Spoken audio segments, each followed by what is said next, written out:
Bismillahirrahmanirrahim. Assalamualaikum warahmatullahi wabarakatuh. Sahabat Fahri, masih dalam suasana bulan suci Ramadan. Gimana puasa antum hari ini?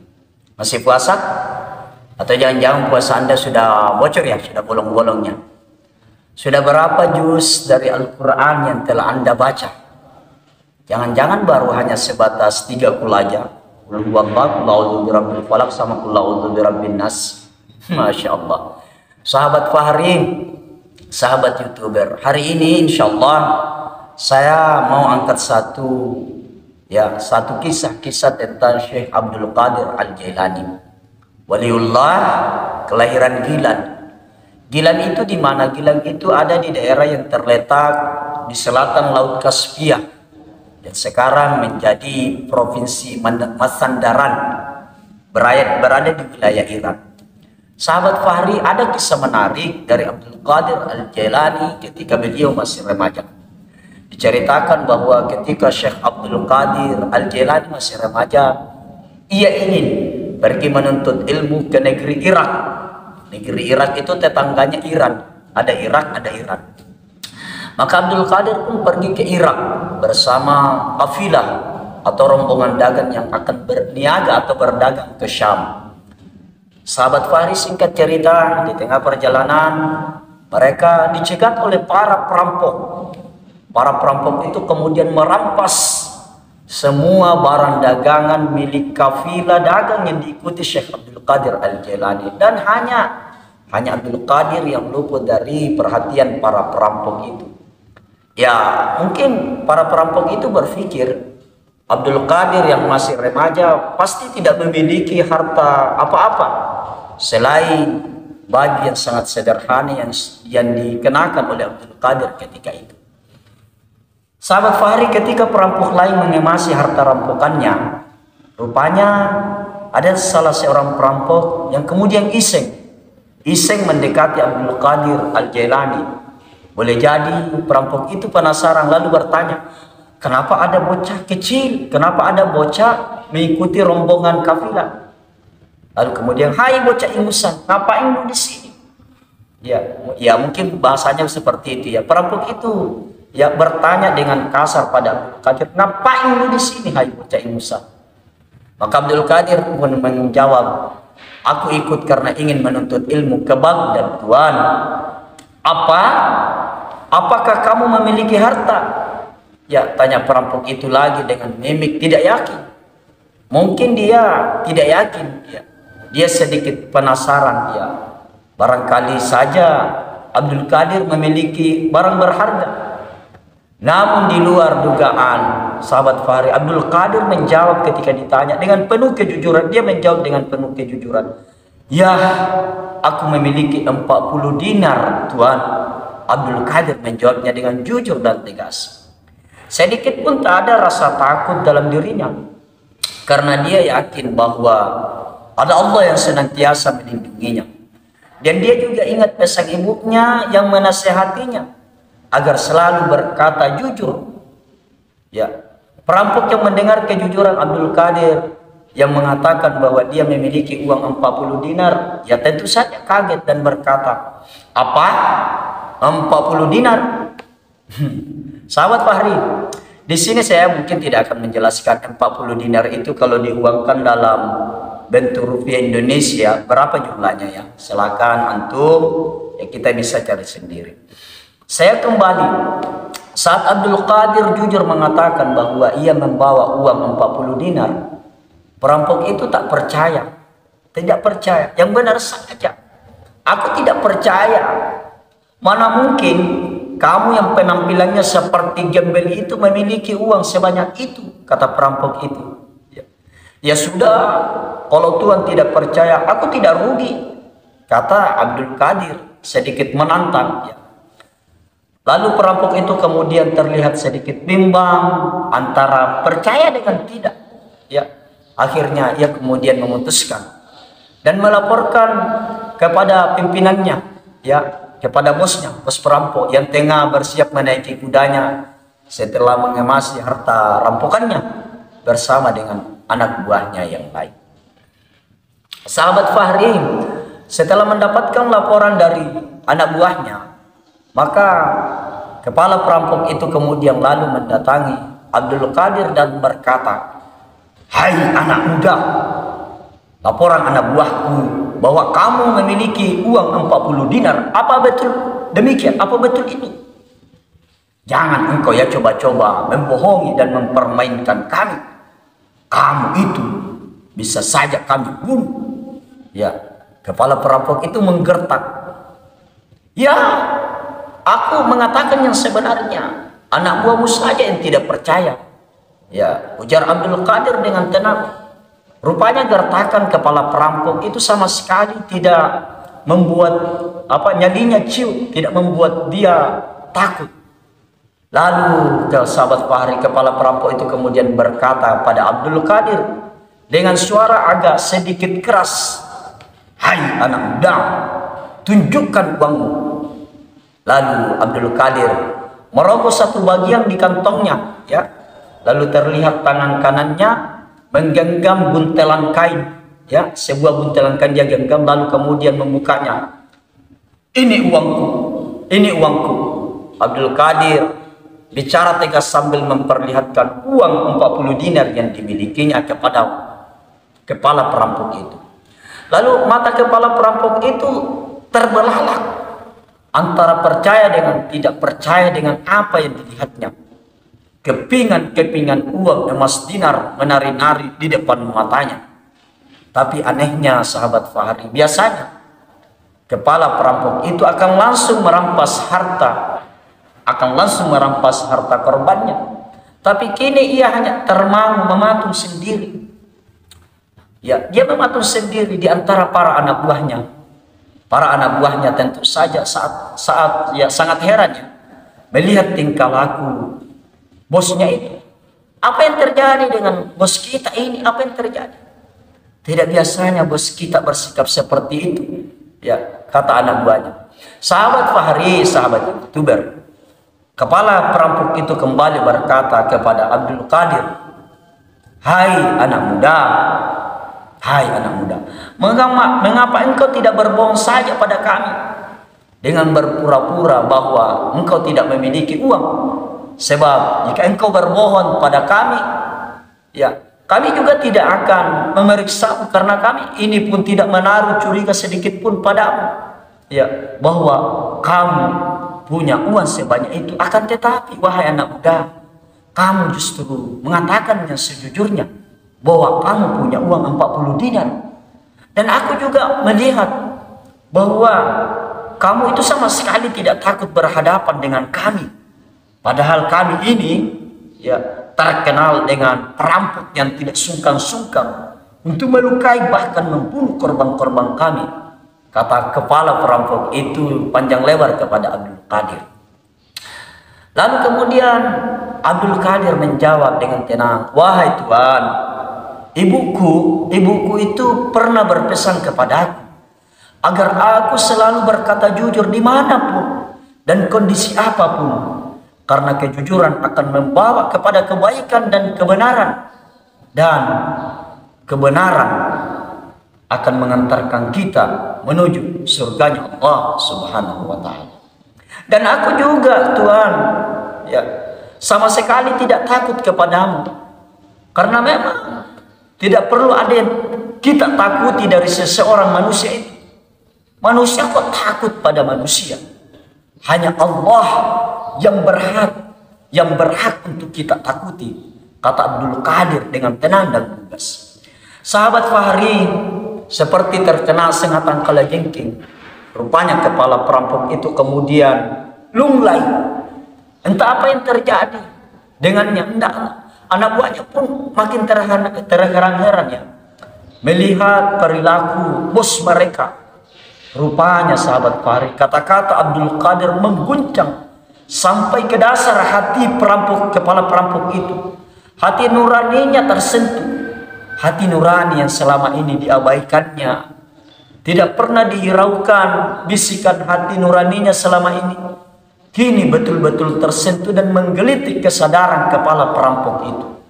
Sebuah kesadaran akan fitrah manusia yang cenderung pada kebaikan, yang bagaimanapun hitam dan kelamnya kehidupan seseorang itu, tentulah sahabat Fahri masih menyisakan titik putih yang bukan tidak mungkin suatu saat akan menjadi jalan hidayah, titik balik jalan kehidupan seseorang itu. Sahabat Fahri, kepala perampok kembali berkata, suaranya agak sedikit tenang, selama ini saya belum pernah bertemu dengan orang yang begitu berani berhadapan denganku. Ya, kebanyakan orang akan takut dan gemetar lututnya ketika orang berhadapan dengan sahabat Fahri. Gemetar lutut ini kan ada beberapa sebab ya. Ada gemetar karena takut, ya. Ada gemetar karena sudah tua, ya, atau ada gemetar yang ketiga, ya, gemetar lututnya karena terlalu sering keluar mohon maaf, astagfirullah. Tapi jenis yang ketiga yang saya mau sampaikan ini adalah biasanya kita rasakan atau ketika ada orang atau ada makmum di sebelah kita saat kita salat berjamaah. Ya biasa kan begitu ya. Terdengar bunyi lututnya ketika berdiri bangun dari sujud, ya, saat salat. Bunyi tulangnya itu kayak keras-keras di sininya yang berbunyi. Ya, sahabat Fahri, kita kembali pada kisah saja ya. Kita kembali pada kisah. Kepala perampok itu kembali berkata kepada Abdul Qadir, "Hai anak muda, engkau tidak takut pada aku, padahal selama ini orang pasti takut gemetaran ketika bertemu denganku. Dan engkau berani berkata jujur kepada aku tersadar, hai anak muda, bahwa ternyata aku bukanlah siapa-siapa. Aku ini makhluk lemah yang sombong. Aku ingin bertobat kepada Allah," kata kepala perampok itu dengan sungguh-sungguh. Alhamdulillah, jika itu mau bertobat, maka itu jauh lebih baik bagimu, karena pintu tobat itu terbuka setiap saat, ujar Abdul Qadir Al-Jailani dengan tenang.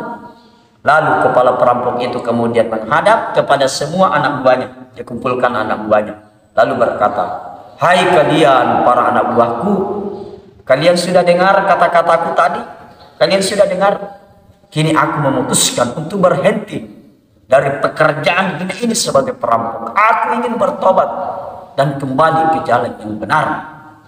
Tapi aku tidak akan memaksa kalian. Silahkan kalian pilih jalan kalian masing-masing, tentukan jalan kalian masing-masing. Apakah kalian ingin mengikutiku bertobat kepada Allah atau tetap menjadi perampok?" Ujar kepala perampok kepada anak buahnya dengan tegas. Lalu anak buahnya pun saling berhadapan, saling berpandang, lalu saling berbisik.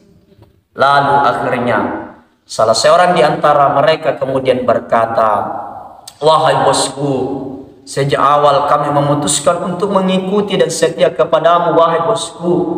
Jika Tuhan memilih bertobat, kami juga memilih bertobat kepada Allah Subhanahu wa ta'ala." Sahabat Fahri, maka sebagai bukti tobat dari para mantan perampok itu, mereka pun kemudian mengembalikan semua harta milik kafilah dagang yang telah dijarahnya. Tidak ada satupun yang tersisa dan tidak ada yang satupun yang disembunyikan. Kemudian ya mereka mengikuti Abdul Qadir menuju Baghdad untuk kemudian menuntut ilmu agama dan memulai kehidupan sebagai seorang muslim yang baik. Sahabat Fahri, ini menarik ya. Kisah ini kemudian memberikan pelajaran ya kepada kita tentang kejujuran ya. Dalam konteks kita hari ini, kita harus mengakui ya, konteks sekarang ya, di negeri kita ini kejujuran itu menjadi barang yang sangat langka. Entah sudah berapa kali kita melihat di media massa ya, diberitakan para pejabat yang tidak jujur alias melakukan korupsi. Dan rupanya bukan hanya pejabat di tingkat pusat di Jakarta sana, pejabat di daerah pun seperti sudah keranjingan dan kecanduan untuk kemudian melakukan korupsi. Sahabat Fahri, mungkin banyak di antara kita yang kemudian beranggapan bahwa memang tidak mudah menjadi orang yang jujur di negeri kita ini. Terlebih bagi mereka yang berada di wilayah birokrasi, para pejabat. Terlalu banyak godaan dan tantangan. tidak ikut-ikutan, justru akan dimusuhi rekan-rekan sekantor, bahkan dimusuhi atasan. Ya, akhirnya apa? Banyak di antara kita yang kemudian tidak mau ambil pusing, akhirnya ikut masuk ke lingkaran setan, ke lingkaran dosa struktural yang sesungguhnya akan menghinakan kita. Hina, kalau tidak hina di dunia, maka sudah pasti hina di akhirat. Lalu kenapa kita tidak berpikir untuk mengubahnya? Jika kita sungguh-sungguh mau mengubah, maka yakinlah insya Allah selalu ada jalan dan pertolongan dari Allah Subhanahu wa Ta'ala. Negeri kita ini, negeri Indonesia, memang negeri aneh negeri ini. Aneh. Kadang ada orang jujur malah dimusuhi dan dianggap berbahaya. Ya, lihat saja. Ya, ada kasus seorang ibu di Sidoarjo, Jawa Timur, yang kemudian melaporkan kecurangan pelaksanaan UN, ujian nasional, kepada polisi. Dia melapor. Ibu itu malah dijadikan musuh bersama oleh sekolah dan masyarakat. Kenapa? Karena sekolah dan masyarakat merasa kepentingan mereka terancam oleh kejujuran ibu itu. Ironis, memang ironis. Padahal sahabat Fahri, bukankah sejatinya pendidikan itu adalah proses internalisasi nilai-nilai pada diri siswa? Dan bukankah salah satu nilai penting yang harus ditanamkan pada diri siswa itu adalah kejujuran? Ya, kejujuran. Saya pertegas kembali, salah satu nilai atau karakter yang harus ditanamkan pada siswa itu adalah kejujuran. Namun sahabat Fahri, kita ini juga tidak perlu berkecil hati ya dengan kenyataan-kenyataan yang sering terjadi di negeri ini.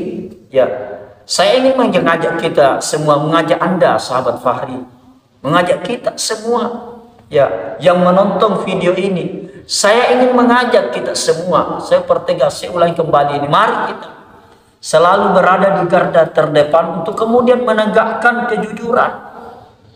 Biarlah orang-orang itu tidak jujur, biarkan saja.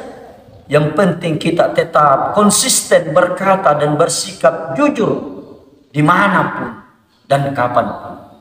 Mudah-mudahan saja dengan sikap dan apa yang kita lakukan akan menjadi jalan hidayah bagi orang-orang di sekitar kita. Ya, mudah-mudahan, karena percayalah sahabat Fahri, jika kita konsisten untuk kemudian berkata dan bersikap jujur, maka energi kebaikan ini ya, atau energi kebaikan itu akan memancar ke lingkungan sekitar kita, yang insya Allah lagi-lagi akan menarik orang-orang di sekitar kita untuk kemudian berkata dan bersikap yang sama, bersikap jujur. Karena sesungguhnya kejujuran adalah fitrah manusia. Setiap manusia yang masih berada pada fitrahnya itu pasti mendambakan kejujuran. Saja, bukankah seorang pembeli hanya akan membeli kepada penjual yang jujur? Ya, seorang atasan itu pasti akan menyukai karyawan atau bawahannya yang jujur. Ya, dan pengusaha pasti menyukai partner atau mitra bisnis yang jujur. Bahkan perampok sekalipun menginginkan rekan atau teman merampoknya yang jujur. Coba Anda bayangkan, ada sekawanan perampok yang kemudian telah sukses, tanda kutip ya, sukses menjarah harta korbannya. Lalu kemudian dalam proses pembagian hasil rampokan itu ada yang tidak jujur. Ya, apa yang terjadi? Mereka bisa saling membunuh. Ternyata sahabat Fahri, orang jahat sekalipun menginginkan partner yang jujur. Lalu mengapa kita tidak menjadi orang yang jujur? Sejatinya banyak peluang yang akan menanti orang-orang yang jujur. Jujur adalah mata uang yang berlaku dimanapun dan sampai kapanpun. Sahabat Fahri, apa pesan Nabi terkait dengan kejujuran? Alaikum bitsidqi fa inna sidqa yahdi ilal birri fa innal birra yahdi ilal jannah. Hendaklah kalian itu selalu berkata jujur, karena sungguh kejujuran akan membawa kepada kebenaran dan kebaikan, dan kebenaran itu akan mengantarkan kita ke dalam surganya Allah Subhanahu wa taala. Demikian sahabat Fahdi, cerita kisah dari seorang Syekh Abdul Qadir Al-Jilani dan pesan kejujuran yang disampaikan dalam kisah ini. Mudah-mudahan nasihat ini bermanfaat untuk kita semua, lebih-lebih untuk diri kami pribadi, dan senantiasa konsisten dalam kebaikan. Demikian saya Fahri. Assalamualaikum warahmatullahi wabarakatuh.